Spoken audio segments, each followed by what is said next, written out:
Baru-baru ini, Dodi Sudrajat tampak berziarah ke makam Vanessa Angel.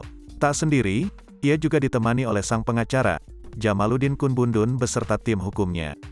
Setelah berdoa di pusara sang putri, Dodi Sudrajat lantas mendatangi rumah pemilik tanah makam anaknya. Rupanya, kedatangan Dodi Sudrajat itu berkaitan dengan niatnya memindahkan makam Vanessa Angel. Agaknya rencana Dodi Sudrajat memindahkan makam Vanessa Angel tak cuma main-main. Ia berencana akan membongkar makam sang anak pada Oktober mendatang. Setelah dari makam, kami sudah bertemu dengan Pak Haji Supri sebagai pemilik tanah wakaf di mana Vanessa Angel dimakamkan, ungkap Jamaluddin, dilansir Tribun Style dari YouTube Seleb Oncam News pada Sabtu, tanggal 21 Mei tahun 2022.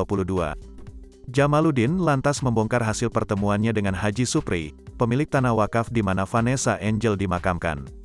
Ia mengatakan jika pihak pemilik makam mengizinkan pemindahan tersebut selama prosesnya sesuai dengan undang-undang yang berlaku.